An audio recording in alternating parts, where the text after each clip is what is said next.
What's going on, guys? So introducing the all-new redesigned 2025 Expedition from Ford. This is an absolutely stunning SUV, and Ford has done a lot to completely reinvent this product from the inside out. Once you see the inside, you will absolutely see the new direction Ford has gone, and I honestly believe this will blow you away. And this is coming from a 2019 Ford Expedition Platinum owner's perspective as well. So we really know what the current model is like. We know what kind of that in-between model, the mid-cycle refresh, was like, and now that we have this all-new Expedition out from Ford, we're going to tell you all about it. Hang tight, I'll be right back.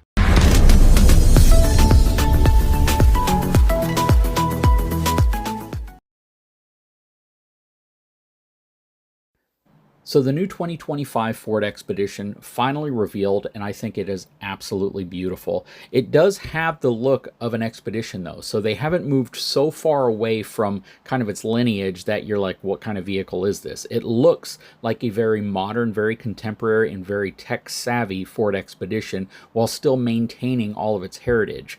I do think that this is an absolutely beautiful look. The front end is gorgeous. That LED accent lighting going around it, the lines going down the side into the sweeping LED lights in the back also look fantastic. They've done an incredible job redesigning this new Expedition while still letting you know that it is a Ford Expedition.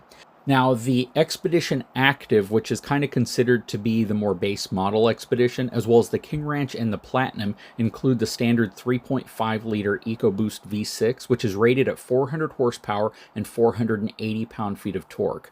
A high-output 3.5-liter EcoBoost with 440 horsepower, or 40 horsepower more, and 510 pound-feet of torque is standard on all Tremors, as well as available as an upgrade on Platinum.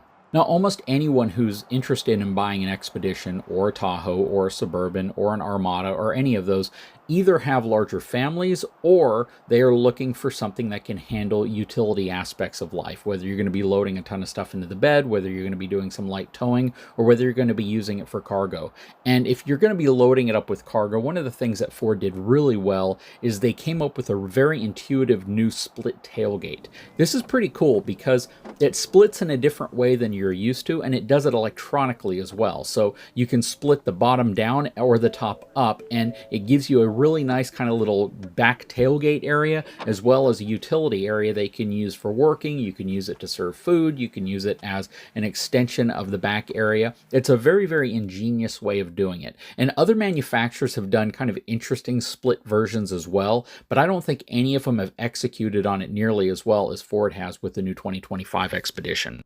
Now, moving to the inside, wow, I can honestly tell you that this has to be one of the most impressive, modern, sophisticated, while at the same time classy and warm interiors I've ever seen on a full-size SUV. When you sit behind the wheel, you have this huge 24-inch panoramic display. You also have a center infotainment stack, which is going to feed you a tremendous amount of information, and a really, really cool center console area that will demonstrate here for you in a minute.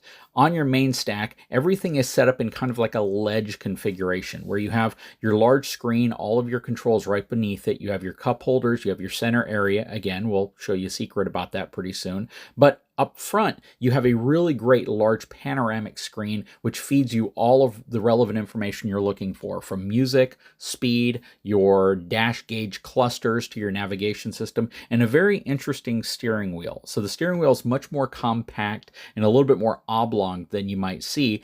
That's mainly because almost all these vehicles now are more of a drive-by-wire type configuration, but the interior is beautiful. And let's talk about that center console real quick. So with the touch of a button, you can either have the center console go forward or back, and you can use it as a hiding spot for whatever you might need or simply extra storage. Plus, of course, you're still going to have your center console that flips up for additional storage, but electronically you can slide it back in place and conceal things that you may leave in the vehicle if you're out and about, while still giving you full access to your cup holders and your center console storage. That is awesome. So let's talk about towing right now. So the new Expedition delivers up to 7,000 pounds tow capacity without the need of weight distribution and 9,600 pounds worth of towing capacity with weight distribution. You still get the Pro Trailer Hitch Assist if you want it, basically that rotary knob that lets you turn and allow you to back up the trailer if you struggle backing up trailers, because a lot of people actually do. It's really a practice makes perfect kind of thing, and of all the vehicles that we own that actually have that feature, I never really use it, but if you struggle backing up, it's definitely a feature that can probably assist you. Okay, so let's talk about Tremor now. So for 2025, this is the first ever Tremor model that's been offered on an Expedition, which is really cool.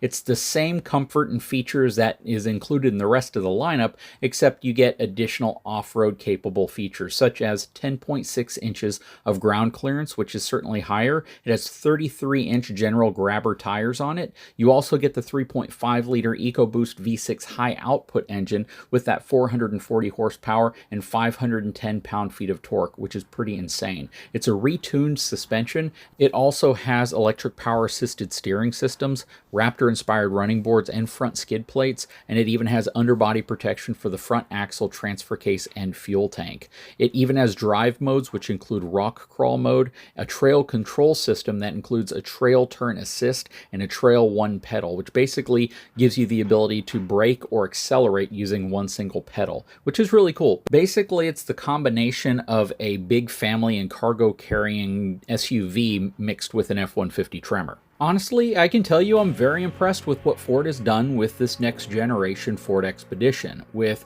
increased horsepower, increased performance, the first ever Tremor package, as well as tons and tons of tech, which people are looking for even though they claim they're not. You know, you want to see these giant screens. You want to see all this infotainment that's provided to you. I don't think anybody misses the days when you couldn't get enough information on your screen. There are some folks who are going to look for more of a utilitarian type vehicle, something that's more basic, something that's a little bit more plain. I think Toyota kind of addressed that with their lower tier models of the Land Cruisers. I think that you can still get those with some other types of SUVs, but most folks who are looking at getting into an Expedition are either looking for something with a lot of interior covered storage space, room for a lot of people like a larger family, the ability for you to take this across country and carry a ton of stuff with you.